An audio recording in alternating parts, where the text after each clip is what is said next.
Aloha and welcome to the Bear Woznick Adventure. Coming to you from Waikiki Beach. I'm really mad at my current guest because I've invited him to come out to Hawaii how many times, never shows up. My good friend, Dr. Ray Guarendi, will be here. We're going to talk about how to get along with just about everybody, except for, you and I, Ray. We don't get along too well together. But we're going to have a great conversation, as always, with Dr. Ray. Ray, we'll be right back with more of the Bear Woznick Adventure.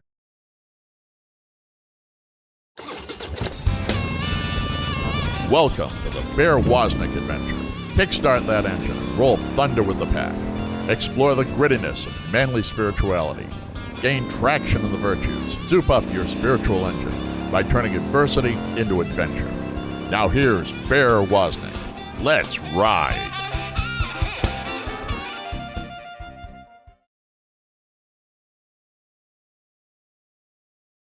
Aloha, welcome back to the Bear Woznick Adventure. Waikiki Beach is on fire today. There's a place outside my home. In fact, if you want to, you can look at the Surf News Network camera and look at the Waikiki South Shore, the camera pointing at Publix, and you can see that Publix is firing. It's big enough where it's starting to break at an outside spot called Castles. That's about a half a mile out. So everybody's in a good mood in Waikiki today. The surf is up, and but as usual, with being Catholic and being a Christian, the surf's always up because the powerful move of the Holy Spirit, undeniably relentless. I had a chance to run away from the law earlier this month. I went down to the beach about an hour before the tsunami, and I had a chance to surf a couple tsunamis before, so I kind of knew how to be cautious. I usually wait until after it kind of comes and you see what's happening. But I wanted to sneak out before it came just to get a surf in because there was no one out. It was sunset, and I was going to have this surf all to myself. And as I get down to the beach, Johnny Law came up to me and said, "You're banned from the beach." And I said, "I don't even have a band." And they go, "No, you're banned. You can't go to the beach." Uh, I said, "Who said so?" He says, "The governor and the mayor." And I go, "Well, did they surf?" And he goes, "Well, no." And I go, "Well, what happens if I'm not going to be on the beach? I'm going to go surf." And he goes, You'll get arrested." So I can't stop you, but we'll arrest you. So he walked about 100 yards away, and I jammed out through this little gap in the reef and paddled out and had to wait because there was one other guy out there. Had to make sure that he got a couple of waves before I stuck mine in. And about the time I was going to catch a wave, this is about a half hour before the tsunami, so it wasn't a tsunami wave. The police patrol boat comes roaring at me with their lights going, and they're yelling at me to I don't know what they were saying because I ignored it, and I caught the wave, surfed the outside set at Queens, shot the boneyards through the gap, ran up to the sand, ran into the house before Johnny Law could catch me. So it was kind of a very eventful moment. But sometimes we feel like that, in our lives. There's a saying about a man who was running from a lion. He outruns the lion, gets into his house, slams the door shut, leans against the door and looks up, and there's a hissing snake above his head. I think a lot of us feel like that's what life is right now. A lot of not a lot of hectativity. I think it's a new word that one of my staff members invented once during tax season. But we've got with us today the man who knows how to put all of that in perspective and help us have a balanced life. We have Dr. Ray Guarendi, my good friend. Hey, Dr. Ray, welcome back to the show. Bear, I have always wanted a nickname like yours. Now, I toyed with a whole bunch of them. Squirrel, cat. None of them have the same oomph as Yeah, bear. what could we call you? What would we call Buck. you? I want to go with Buck. Buck. Oh, Buck is a great name for you. Hey, Buck, how you doing, man? I mean, that name has carried you. Yeah, isn't it interesting? That was given to me by my ninja sensei. I wasn't born with that name, but I What was were teaching. you born? What were you born with? Rutherford? Not. It was the same guy who would be best friends with Chadwick and Buffy. It was that kind of a name. French? Mr. French? No, yeah, that is funny. No, but I was teaching him how to surf. My sensei and several of the black belts, and I had a beard at the time. They said I never saw a bear surf before, and so when I would teach there, they would call me Bear San in the dojo because I was their master of surfing. And then when I started getting checks written to me, I added that to my legal name so I could cash checks. But yeah, so Buck, what a great name for Dr. Well, I Ray. just thinking Bear sounds a lot like bison. You know what I mean? Yeah, Buffalo. Yeah. Yeah, we could call you. You are buff. As you I always was anyway. no, you always remind me how buff you are and how your wife is more buff than you. But yeah, we should call you Buff. Oh, That's gee. we'll call you Buff. So we have Dr. Ray Buff Guarendi on our show today. Can we talk about how you're doing on air? I mean, you went through a Sure. bit of a Nothing gaining on me. yeah, it's something you went through a bit of a scare about what 7 or 8, how many Yeah. almost a year ago. About 8 months ago, yeah. Well, what happened was I had been diagnosed 20 years earlier, and I held it off. I held it off with Mm. diet, nutrition, exercise, but the Oh. genetics finally caught up to me. So I threatened to sue my mother, but the attorney told me that the statute of limitations had probably run out. So I gave her a Oh, warning. Yeah, I gave her a warning. Don't let this happen again. but you better put one of those probation ankle bracelets on her then. I Keep an did. eye on her. Keep an eye on her. So I'm, I'm full you had a strength heart back attack. back. Didn't you Yeah, have a well, heart not a heart attack? attack. I had triple bypass. I'm full strength back in the weight room though. Full strength, but So same as prior to surgery. actually, you're kind of cheating now. You're probably feeling better, huh? I It must am. have been tough. It's Yeah. it's dramatic. I didn't realize, Bear, the last year. I just thought, I'm getting older. Yeah, I don't have the wind I used to have. Yeah, my heart's not helping me out here. And then finally, when I went and took the treadmill test and I flunked it, they said, we got to do something with you. Yeah, and I mean, you're a man that loves. You're a gym rat, and you love to train and you're physically really fit. Whenever I shake your hand, I always okay. I get ready for it, like get ready to grip you back. But we're talking with Dr. Ray Buff Garendi with us That may today stick, man. in the house with us. Yeah. No, so I went through that stuff too. We're of the age where I don't like to talk about it, but I had a prostate cancer and I ripped a muscle loose from my hip because of it and tore a muscle out of my bicep riding a big wave. And all of a sudden you realize, like, okay, so here's an example. When I was training for both of my black belts, I got injured leading up to the final test. It's a 6 month long test. And the first time I was injured, I ripped a muscle in my leg. Um, I felt vulnerable for the first time. And Strong is your weakest link, Bear. yeah, but yeah, so it's interesting. I still did the ninja test because when you're ninja is a combative uh, art, not a martial art. It's a combative art, more of a true combative art. And I just told the sensei, if I'm in a fight, I'm probably going to get injured. I want to test injured. And so I would test it injured, but there was that feeling of vulnerability. Did you feel that coming back out of recovery? When That I for came maybe out for of maybe surgery, yeah, when I came out of surgery, I'm thinking to myself, okay, she comes to me, she says the next day, Ray, do you think you can walk? And I said, well, I think so. So they had me get on a walker, basically. oh oh Yeah, I'm yeah on a walker, a heavy a walker. buff guy like you. Yeah. And she said, okay, go. So you know me, Bear, I'm competitive. I took off. And she said, stop, stop, stop, stop, stop. You're going too fast. Oh, So good. I went from being a ball player who liked to go from first to third on a single to right to being a guy who tries to get around the nurse's station in the least amount of time. And it's a humbling It thing, isn't certainly it? is. And you really realize we think we're tough, but actually, when it comes to it's just God's grace. It's just God's grace that we can even breathe. Every breath that we breathe, He anoints.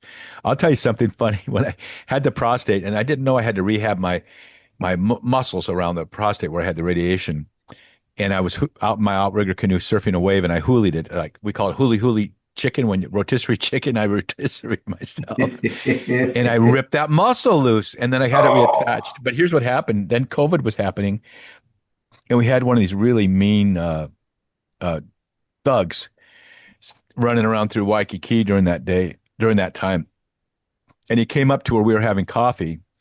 We call them. Some people call them homeless. Not all of them are really down on their luck. They're just jerks. This guy came up and tried to steal my friend's little backpack. And so I get up with my walker. yeah, you scared him. Actually, I had two of those things, what do you crutch things? Not like I don't know what do you call them, canes. And I'm chasing this guy with Cindy on the phone calling 911 because I'm not going to. So, and then I realized he's got a limp, right? He's got a bad leg. So it's the slowest foot chase in history, going down the block and running through the ABC store. And finally the cops catch him and they go, we're going to take him to jail or take him to the hospital. I said, take him to the hospital. But it was the slowest. But it's that time in life that no matter what your age, there's that vulnerability, whether it's physical or spiritual or emotional. You finally find you come to a sense of, I'm not as strong as I thought. I'm not invincible. And You bring up a great point, Bear. In one of my books, the question came to me, what is the thing that most puzzles you as a psychologist? well, okay, now Ray, I got to take a break, but I already Okay. have the answer to that. Not you. It's not you, Bear. You puzzle me. Okay, we're going to tackle this tackle. We'll tackle this question when we come back with Dr. Dr. Ray Buff Guarendi. We'll be right back. Schoolofmanliness.com is a place for men of grit and grace to join together to inspire, to encourage, and to challenge each other to grow in manly virtue. Members receive morning man meditations, a monthly curriculum that is rich with audio, video, and written content, and a trail guide to help you map out your new trajectory. Many of our members lead their sons through this same curriculum. Your membership gives you access to both the Man Cave, which is our non-Facebook type community, and the School of Manliness at schoolofmanliness.com. Become a member at schoolofmanliness.com. Deep Adventure Ministries is grateful to Notre Dame Federal Credit Union for underwriting the Bear Woznick adventure on EWTN. Notre Dame Federal Credit Union provides car loans, mortgages, SBA loans, and depository accounts nationwide, as well as 24-hour support. Go to deepadventure.com to find their link, or go to NotreDameFCU.com. Mahalo to Notre Dame Federal Credit Union for making the Bear Woznick adventure possible.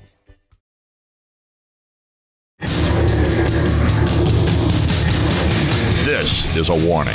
The Bear Woznick adventure is dangerous. The radical change Bear challenges you to is not for wimps. Change this station now to a soft rock station before it's too late. You've been warned. Now, here is Bear Woznick.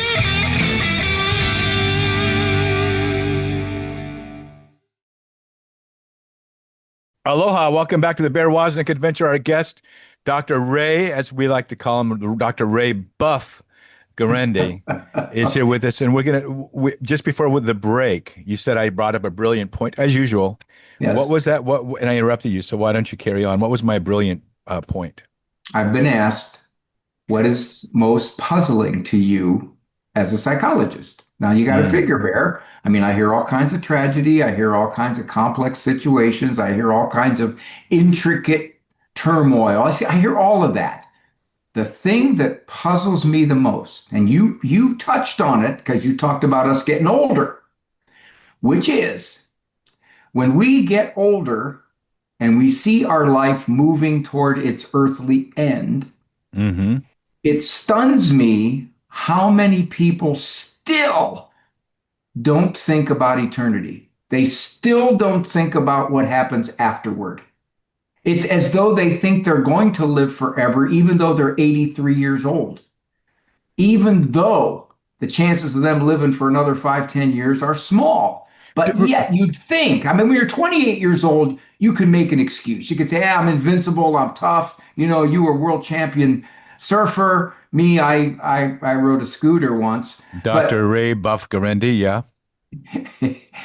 But when you're 88, even 78, 68, why in the name of self-interest would you not start to address the question of life? And it amazes me, Bear, how many don't. Is that mental illness? Wouldn't that be the ultimate mental illness? Is not to live in not to live in reality, right? And Well, memento mori. Yeah, Go he put ahead. it that way. C.S. Lewis said, if there is a God, and you live and believe as though there isn't.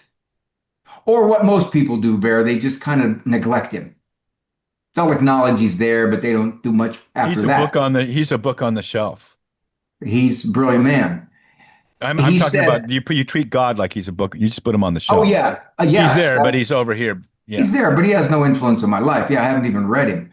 So Waiting for the Lewis, movie.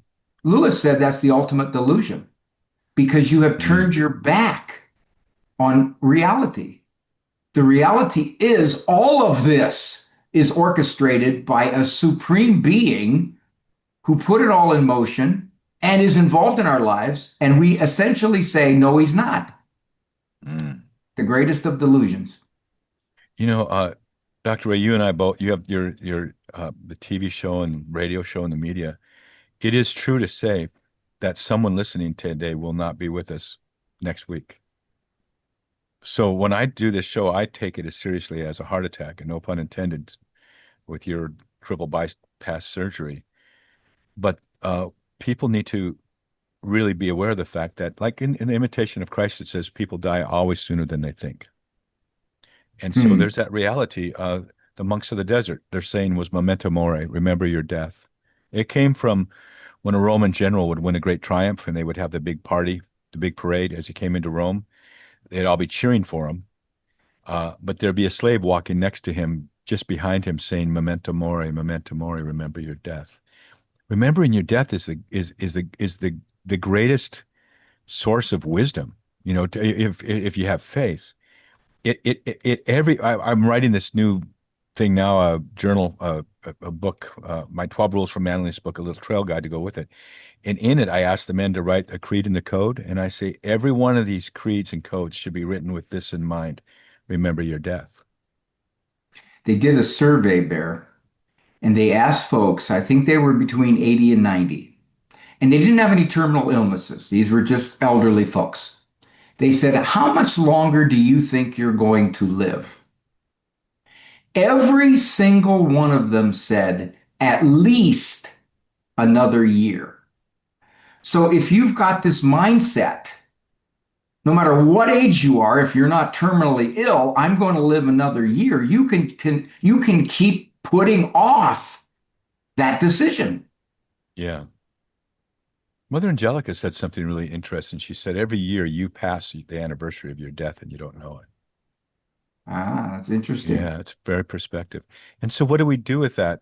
When we get past the great delusion and we begin to really focus on the reality, like I face death a lot out on the water because I'm so bad at surfing. But I often have that moment when I'm being held down for more than 10, 20 seconds, maybe not 20 seconds, but for quite a while. And there's this tremendous struggle in me to live. And yet I thought about this the other day. Why? Because that's a doorway to heaven. Why do I have this tremendous fight in me to live, but I know I'm going to live forever? So what is that? What is this knowing that there's a certainty of death? Shouldn't that bring us a certain joy or bring us into a certain perspective? I remember when I first experienced the infusion of God's love, Ray, when I was 19, tremendous infusion of God's love. I wanted to die right then. Like, just take me home. I want to be with you. I want to be with. So the joy of heaven, the passageway of death. How does that change the way we live? What we do first thing in the morning? How does it change the way we live? This is all we know, Bear. We are time bound. We are Mm, place bound. My senses, everything I think about is here and now. It's mm, all I know. So, mm, yeah, on one hand, I can say, I look to eternity, the bliss that I can't even imagine. And that's right. I can't even imagine it. If mm, I got a glimpse of it, if the Lord said, okay, Ray, I'm taking you for 5 minutes and I'm going to show you exactly what's going to happen, mm. then I know full well I'd go, okay, I'm going to count the days until I can leave this earth. Yeah. But Yeah. until then, everything surrounds me here, now, time, Mm, place. It's so powerful, and our emotions interact with it. So, mm, because of that, and I think maybe that's part of what's wired into us, Bear, because we have to actually put the effort to reach out of that. The natural, easy path is to stay in it. Mm, That's why mm, few people think about God with any depth. If you look at all the surveys, there's yeah. really only a small percentage of people who embrace the faith, and it makes a major difference in the way they live. Gallup said it was about 10% of the people that he polled. So why is it that low? Even among people who say, yes, I'm a Christian. Yes, I'm a Catholic. Yes, I go to Mass. What is it that for the moment they want to live for themselves rather than the way God says, do it this way, not that way? There's a sign right out in front of my house when I paddle out. It says, beware of strong currents. And people just get swept in the current. They're just going with the flow. And they're not awake to it. They think of God as an optional extra. Like, I see you have your Mustang there behind you, what kind of hubcaps do you want? It's kind of like that. But I had someone the other day I was talking to, a long time client. Some people don't know that I'm a CPA, but I still have some clients from back in the day, and long time client dealing with a client who had tremendous financial situation. Well, they thought, but this is a man of faith, and sometimes your clients become your dear friends. And my last words to him were, "Is this going to affect your salvation, David? This is a tough, tough thing in front of you, but you're gonna, put it in perspective. There's an eternal God who loves you and who you love back, and you're gonna be with him for eternity." So I shouldn't have said his first name, but One of the things, but Bear, that putting it in perspective, it puts everything how your ups and downs of life become speed bumps instead of mountains because of that perspective. the last 5 or 6 years, I've been hearing from a lot of people who say things like this. Why doesn't God give us more evidence? Why doesn't he show it? Where is the science? So what I did is that I dove into pretty deeply the scientific, inexplicable evidence for God. Mm, It is everywhere in the mm, fine tuning of the universe. Impossible for this universe to come about through chance. Not possible. mm. There are too many factors. In the miracle at Fatima, in the miracle at Guadalupe, in the Yes, Eucharistic miracles, these things are yes. indisputably scientifically inexplicable. And it Mm. amazes me, all these people who say this, I want to say, have you even looked into it? If you declare that it's all faith. Well, yes, it is, but there's evidence that will help you have that faith. And they don't look at it, Bear. It goes back to what you and I were saying. Why don't you at least look into this? It's like this. It used to be you had to be a highly educated person to be an atheist because every place you go in the world, even the most remotest tribe, are religious people. They have that, even though it may not be the true religion, they have that spiritual, they know there's a God. But what has happened is when you give yourself over to a sin, uh, the Bible says you're given over to a reprobate mind. And you do that, and the more you are rebellious and rejecting God's divine order, the more you have to rationalize away the existence of God until he's no longer there. He's on the shelf now, he's gone, because a personal God that would come to earth and die for your sins is way too intimate. So you're given over to a reprobate mind, and he's just kind of just not there. We're talking with Dr. Ray, as our friend, his friends call him Buff. I don't know if a lot of people know that. I don't know how many you, people other than in the gym know that you're. you're going to try to make this stick, aren't you? Oh, it's gonna stick. When I see you in Washington, D.C. and Dick's there, it's a done deal. Dr. Ray Buff. Some people think it's Buff because he's so strong, but it's really because he's built like a buffalo. And you know what I mean by that, don't you? Bottom You heavy. always you always skip leg day. You know how buffalo are so Oh, big on yeah, top and they have that those is little true. legs. We'll be right back with Dr. Ray Buff Guarendi. Go to schoolofmanliness.com and subscribe to our weekly email to receive video YouTube links of the Bear Woznick radio show, as well as the Spirit of Adventure with Bear and Cindy TV show, which, by the way, is filmed in the tropics, as well as our manly evangelistic YouTube shorts. Go to schoolofmanliness.com.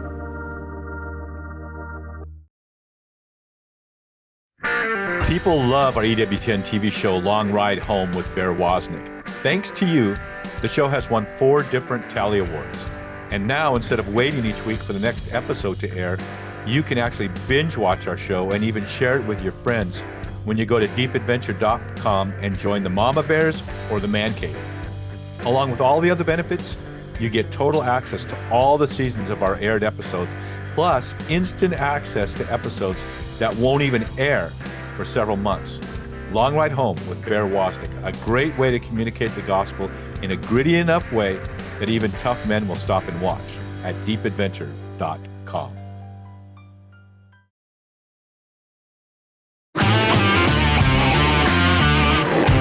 Be the kind of man that when he gets out of bed in the morning, the devil says, "Oh no, he's up." Go to deepadventure.com and invite Bear to speak.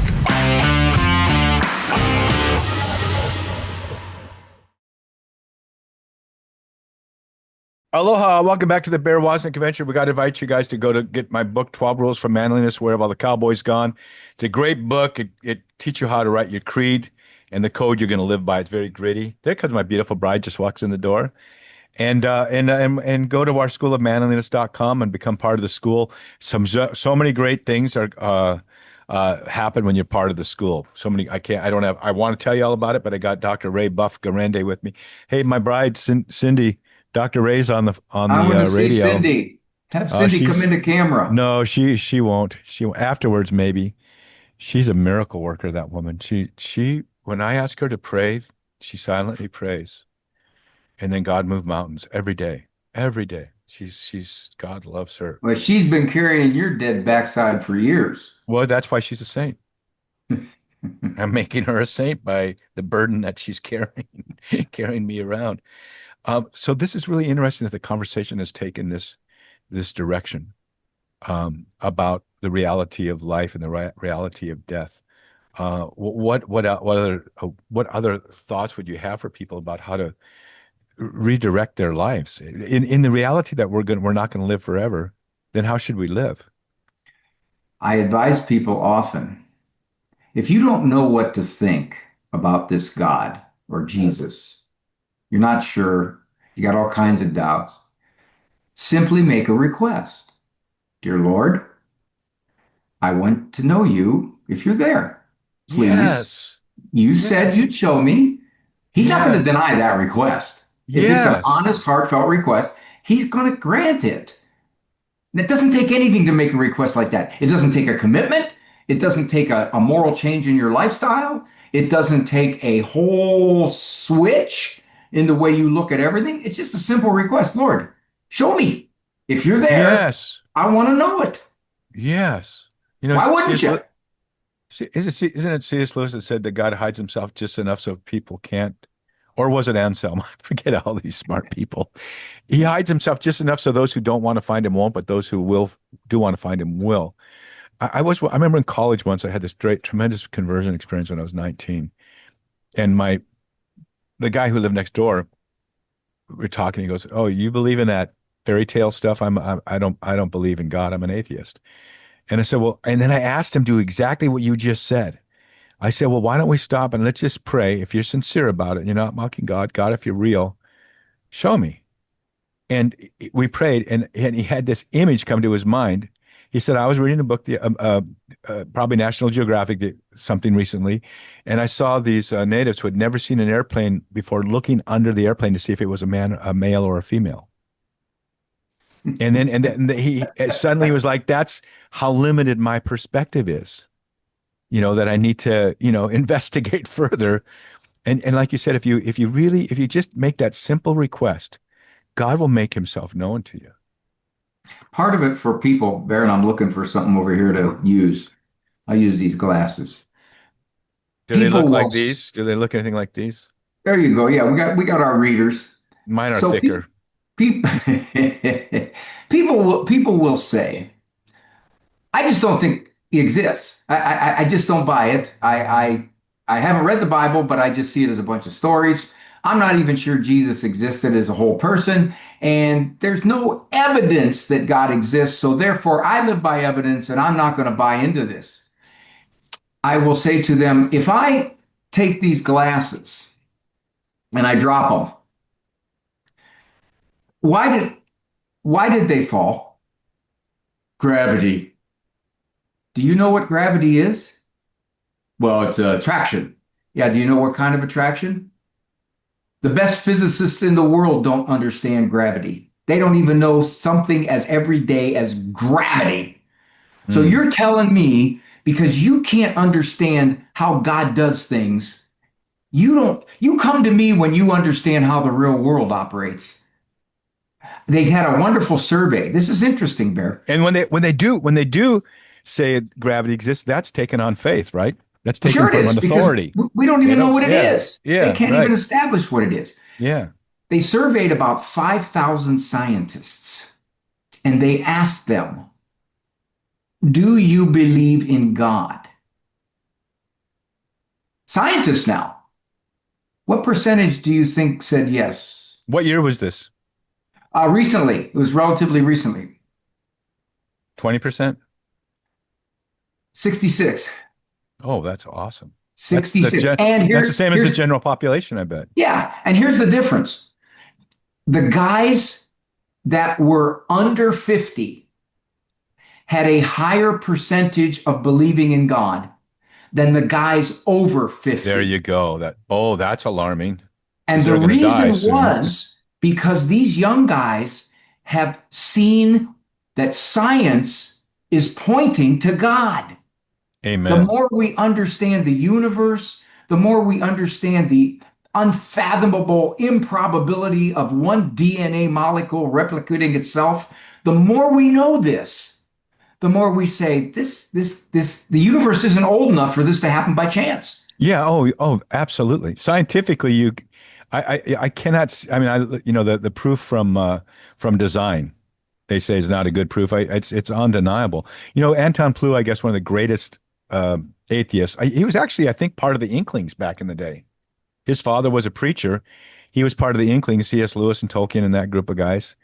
And he became an atheist while going to college. But what brought him back to God just before he died was the double helix molecule, DNA. He said Mhm. that can't be an accident. No, And it's too intricate and it can't replicate itself.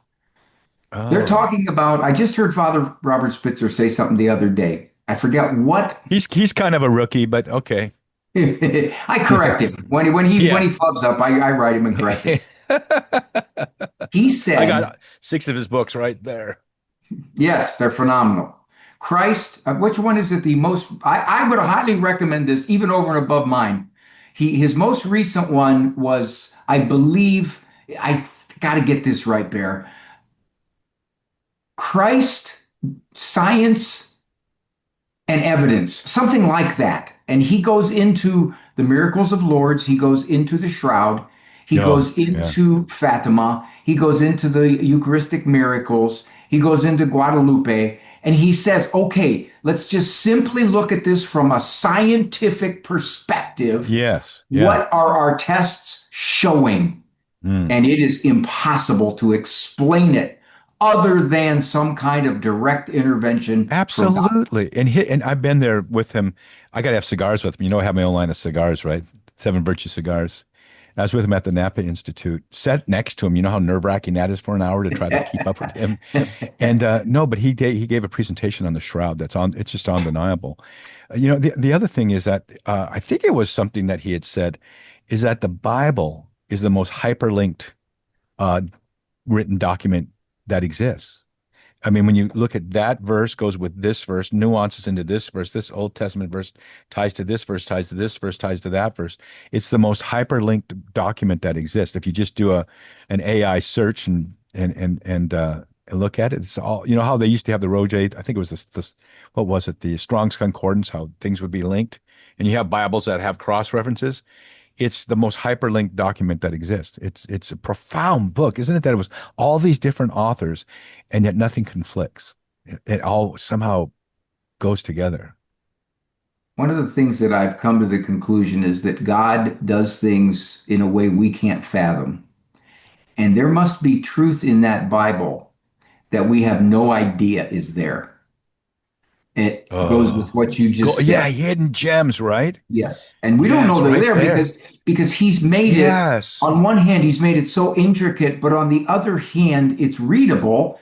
But yet, for example, a small example. They talked about people saying things like, well, the sun and the moon were not really placed in the sky until the fourth day. But in the first day, it said, let there be light. Now, come on, this is ridiculous.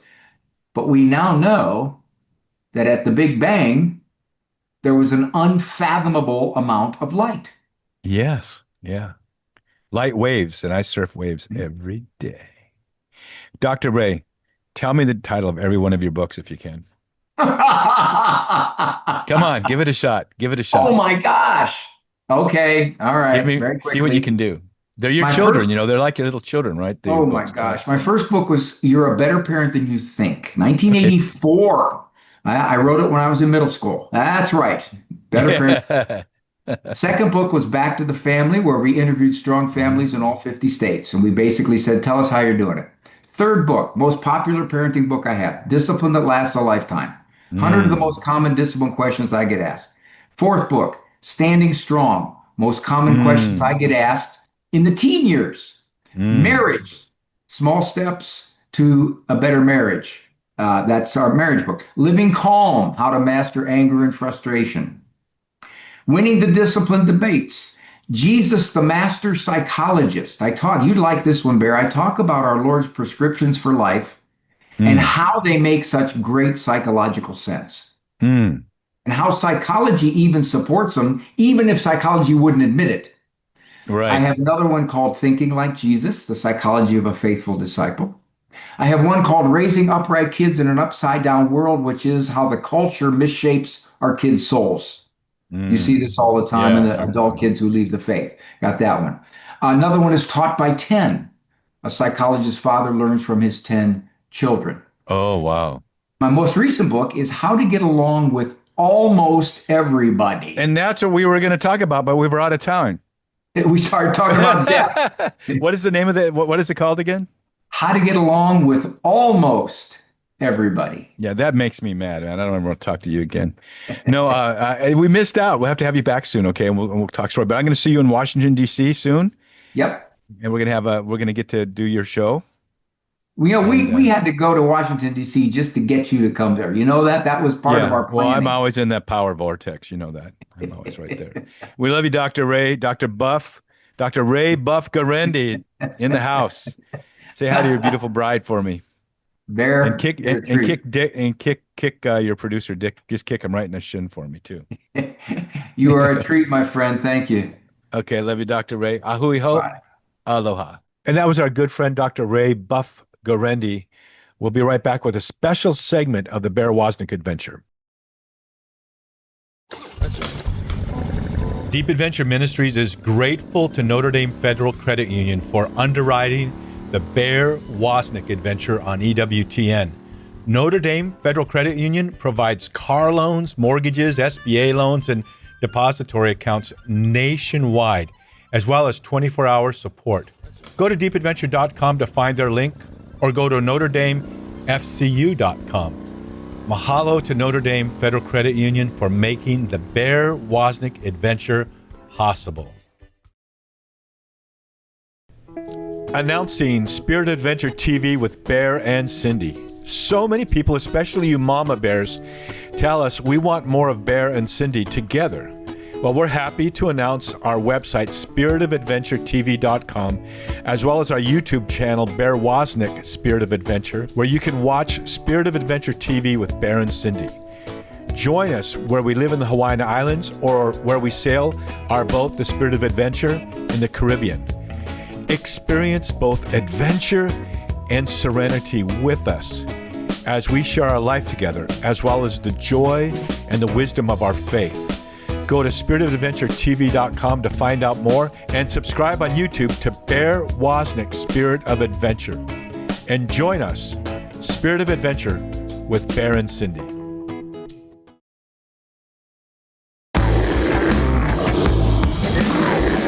Are you still listening? I thought we warned you to change to an easy listening station. Well, you asked for it. Here is more of the Bear Woznick Adventure.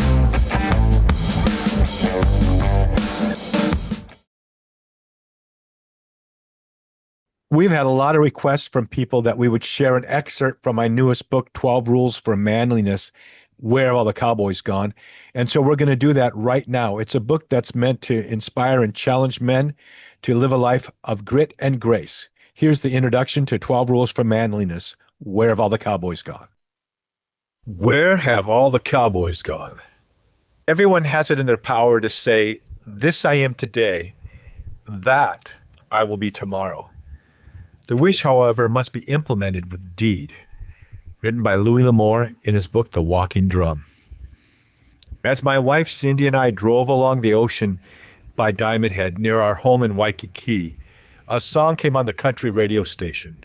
Cindy reached over to turn it up and said, "You are going to love this song." The voice of Paula Cole captured the longing of so many women today for a real man as she sang, "Where have all the cowboys gone? Where is my John Wayne? Where is my prairie song? Where is my happy ending? Where have all the cowboys gone?" That struck a deep chord on my heartstrings. When I was a young boy, all my heroes were cowboys. They sat tall in the saddle, stood strong, and shot straight. When I was busy playing sports, surfing, and doing odd jobs around our little two-store town of Corralitos, meaning Little Corral, near Santa Cruz, California, my sisters Dawn and Tammy would rush home from school each day to ride our dark-maned buckskin horse, aptly named Buck. When I was a junior in high school, we moved to Waco in the heart of Texas, and this California beach boy got a dose of even more of that cowboy mystique. The boy howdies and the unending Texas colloquialisms and philosophizing couldn't help but spur me on to the cowboy ways. My wife started riding her pony Dusty when she was just 6 years old and then graduated to her first real horse, Peanut. She wore only cowgirl boots until she became a cheerleader in her North Florida high school of only 100 students. She could ride standing up Roman style and was a trick rider and a barrel racer. She is a real cowgirl. She can saddle a horse, hitch up a horse trailer, clean the barn, and explain things to a stubborn stallion. In fact, much of this book consists of trails of thoughts that she and I have traveled over, pondered about, and sifted through. That's what gives this book that cowboy kick with the spurs to say, you can do this. You can be the hero you know you are called to be, the hero you want to be, the hero the world needs. So let's saddle up. The world needs more real men. The world needs more cowboys. When I was growing up, my family spent our summer vacations riding in our station wagon on 2-lane highways over the Sierras, through the desert, and across the Rockies. Then it was on into the Great Plains, through Nevada, Utah, Idaho, Wyoming, Montana, and into the Dakotas and even Minnesota, which is where my parents' roots were. It was not unusual in those days to see cowboys driving their herds along those highways, even stopping traffic for long periods as they eased their doggies across the road. When we stopped for gas or for a burger at an A&W root beer stand, we could see those cowboys leaning against a wall or standing with one foot up on a dried-out porch, rolling a cigarette. Sometimes they would notice me noticing them. I was thrilled when they nodded to me and maybe tipped a hat to my mom and my sisters. They were just like my heroes in the Western movies and TV shows that we all watched. Today, if you get off the internet highway and the interstate highway, you can still find them. I aspired to be like Roy Rogers and the Lone Ranger. I practiced my dive and roll while pulling my gun from its holster and firing like Little Joe Cartwright on Bonanza. Although now that I think about it, Little Joe was shot 18 times. So maybe just ducking would work better. I wanted to live up to John Wayne's words. You're born a boy, but you got to become a man. I wanted to live up to their cowboy code. It seemed that the men, the fathers around me, all sought to do the same. I wanted to be tough like those men, to be fair like them, and I wanted to stand for something. I would practice my quick draw, swiftly pulling my cat gun from my Rowdy Yates holster hung low and tied down, as Clint Eastwood wore his in rawhide. I practiced my roping skills on fence posts and lawn furniture. But times have changed, and movies have changed. But even George Lucas said that Star Wars was just a cowboy movie set in space. Cowboys were lean and as leathery as their saddles. Their callous hands showed they were real cowhands. They didn't talk much because their long hours of solitude in the saddle kind of settled in their souls. They wore their hats low to block out the blazing sun. They wore big bandanas not just because they were pretty, but because they came in handy to keep dust out of their lungs on trail drives or to bind up wounds, and even to bring water to their horses to drink. Sometimes cowboys tied it wet around their necks to keep themselves cool. I saw cowboy virtue portrayed on TV, but I also saw it lived out every day by the men around me who exuded reliability and strength, all mixed in with honor and humility. I saw tough, hard-working, faithful men all around me. Men like Jake and Joe down at the Corlitas market, with Joe behind the meat counter, always with a meat cleaver in his hand and a smile on his face. Jake was always busy manning the shelves.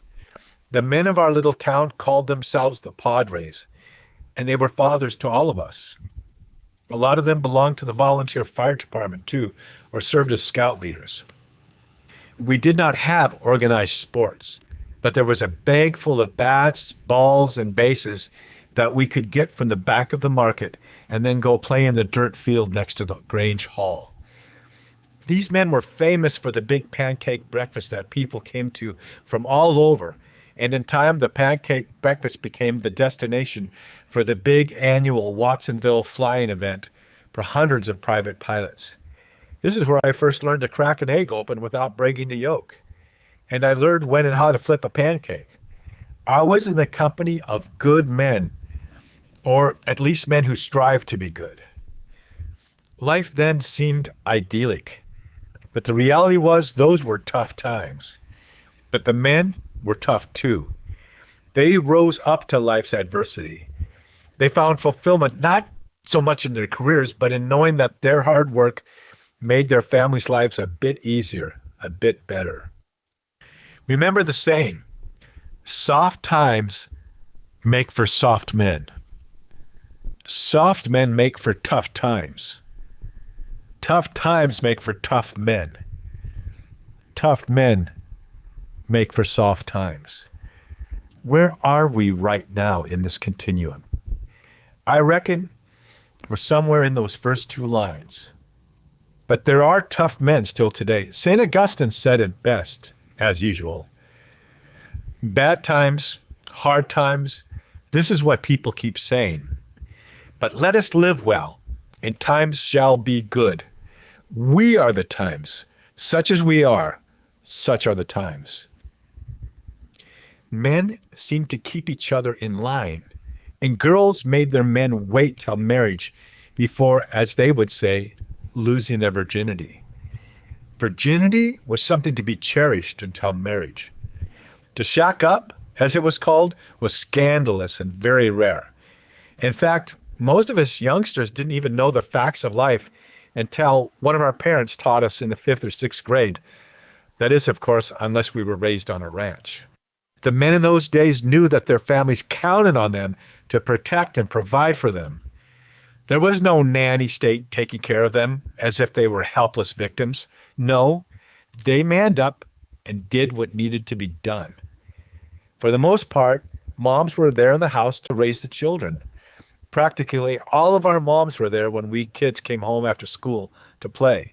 Men opened car doors for women, and the women slid in across the bench seat to cozy up to the men while choosing the radio station. Children were not the royalty of the family or the center of the universe. They knew that the world did not revolve around them. They were both loved and disciplined. They had a respect for authority, and when they asked why, parents simply said, "Because I said so." They knew they had a role to play to keep the family running smoothly with chores of their own. The men I knew growing up were like rocks, immovable and yet, to some degree, huggable. The men knew their duty, and they did it. They manned up by giving themselves to those they loved. They had been toughened by the times. Some were born during the Great Depression. Some served in World War I or World War II or the Korean War. They pursued a path of honor and virtue. When I was in college, I remember someone once asked my friend Jerry Cohn if he was a Christian. And he looked back perplexed and said, "Well, yeah, I'm an American." That is not to say that there was no respect for other religions, but Christianity was known to be our country's backbone. It gave us our moral values and our work ethic. I'm not suggesting that we go back to living that way of life, but I am saying, instead of going back to the future, as the movie title goes, that we need to go back to the virtue. Those virtues have been held by great men in every age and in every place. They're written down by men like Plato and Aristotle. The four cardinal or moral virtues are justice, temperance, fortitude, and prudence. 20 centuries ago, St. Paul added the virtues of faith, hope, and love.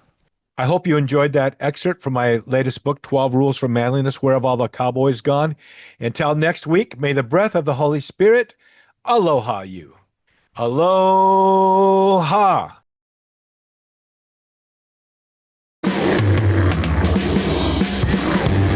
Thanks for listening to the Bear Woznick Adventure.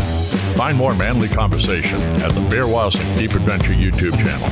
Subscribe and ring the bell.